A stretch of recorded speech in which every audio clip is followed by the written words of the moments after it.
Imagine a world where love was won, with poetry carved on stone, golden gifts offered under starlit skies, or a knight's vow sealed with a flower tossed from a battlefield.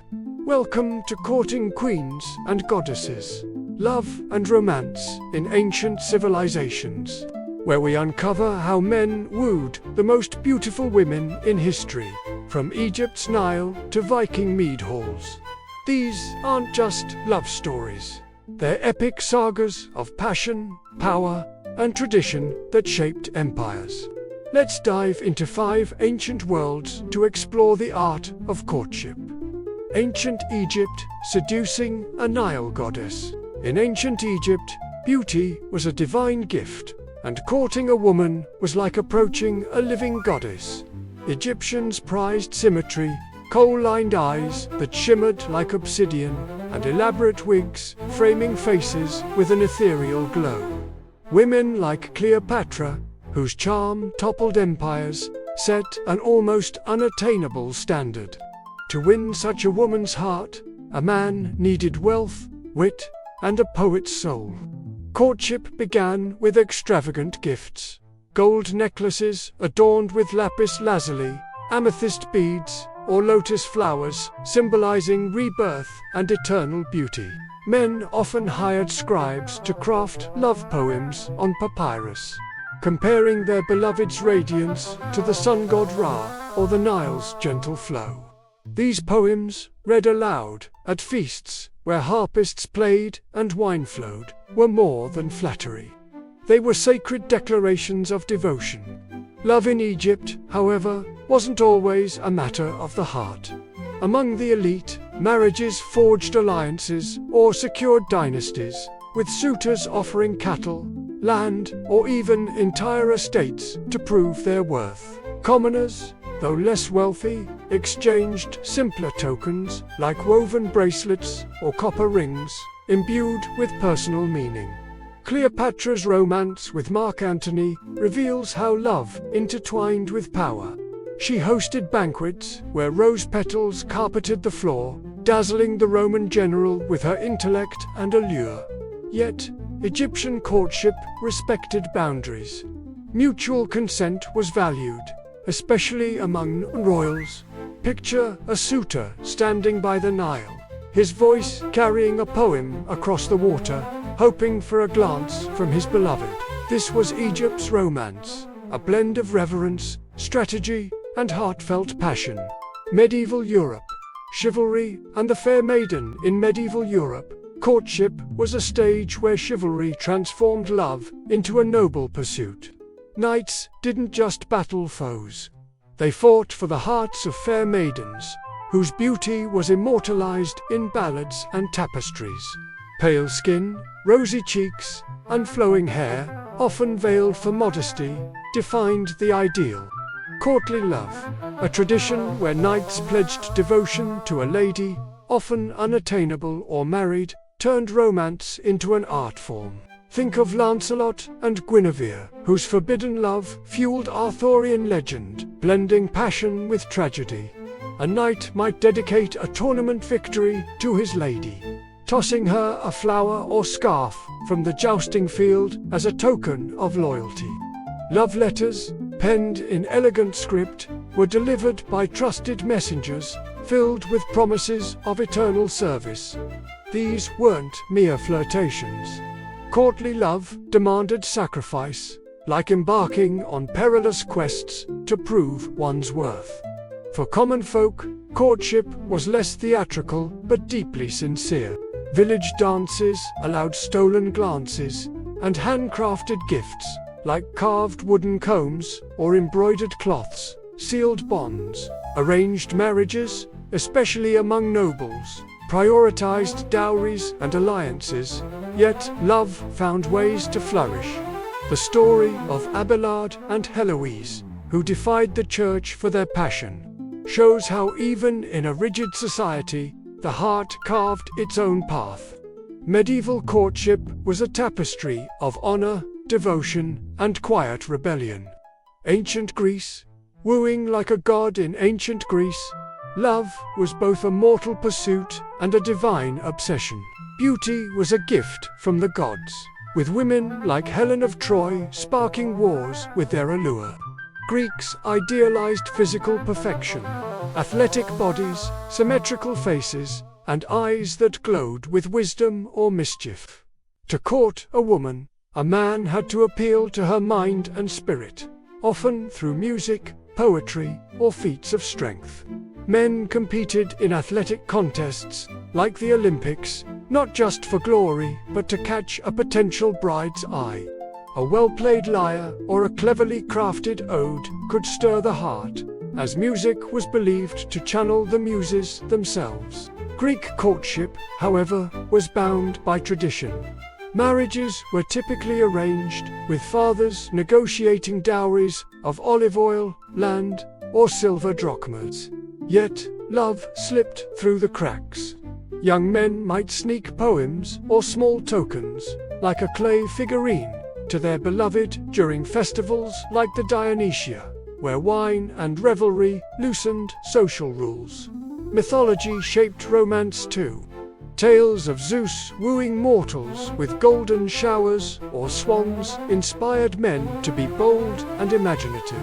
The story of Paris and Helen, though it led to Troy's downfall, shows how a prince's charm and promises could sway a queen. Greek courtship was a dance of intellect, desire, and divine inspiration, where a man's words and deeds had to rival the gods to win his goddess. Feudal Japan. The art of courting a geisha in feudal Japan. Beauty was an art form, and no one embodied it more than the geisha. These women, trained in dance, music, and conversation, were visions of elegance, with white painted faces, crimson lips, and kimonos flowing like silk rivers. Courting a geisha wasn't about marriage, but about earning her favor through refinement and respect.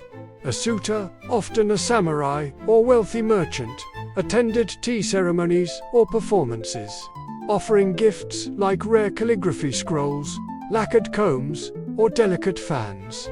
The key was subtlety. Overt displays of wealth were considered tasteless. Instead, a man proved his worth through intellectual charm and poetic finesse.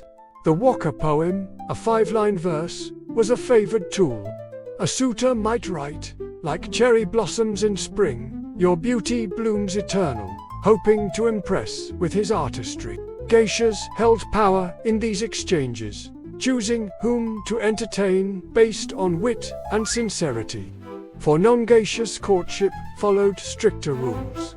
Go-betweens arranged marriages, with gifts like silk bolts or sake casks sealing agreements. Yet, love letters, often hidden in folded fans or tucked into kimono sleeves, carried whispers of passion. The Tale of Genji, a classic novel, captures this world through Prince Genji's romantic pursuits, blending desire with decorum. In Japan, love was a delicate dance, where restraint amplified longing, and every gesture carried profound meaning. Viking Age. Winning the heart of a shield maiden in the Viking Age, love was as fierce as the warriors who pursued it. Norse women, including legendary shield maidens like Lagertha, were celebrated for their strength and beauty. Braided hair, fierce eyes, and furs draped over strong shoulders. To court such a woman, a Viking man had to prove his valor through daring raids, eloquent storytelling, or craftsmanship. Gifts were central.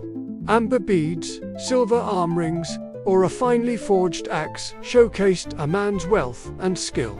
Unlike many cultures, Viking women had significant agency, often choosing their partners or even initiating divorce if the match soured. Courtship often unfolded at feasts, where mead fueled bold declarations. A man might carve a runestone with a love message, like Thorfinn honors Astrid, his heart's fire, or challenge a rival to a duel to prove his worth. Beauty standards valued resilience. Rosy cheeks from cold winds were as alluring as any jewel, and a woman's strength was as prized as her appearance. Stories of Phratis, a fierce daughter of Eric the Red, highlight how women could be partners in adventure, not just prizes. Viking love was raw and unfiltered, forged in firelight and shared hardships, where a man's courage and a woman's strength made them equals in passion. Modern reflections. Love, then and now, stepping back from these ancient worlds. It's clear that courtship has always been a blend of ritual, strategy, and raw emotion. The love poems of Egypt echo in today's handwritten notes or heartfelt texts. The chivalric deeds of knights live on in grand gestures, like planning a perfect date or standing up for a partner. The Greek lyre finds its modern parallel in a curated playlist shared with a crush, while Japan's subtle waka poems resemble carefully crafted messages sent in the quiet of night. Viking duels aren't so different from modern displays of confidence, like a bold move to impress someone special. What distinguishes ancient romance is its context. Love was often a public act, tied to family honor, social status, or survival. Yet, the human heart remains unchanged.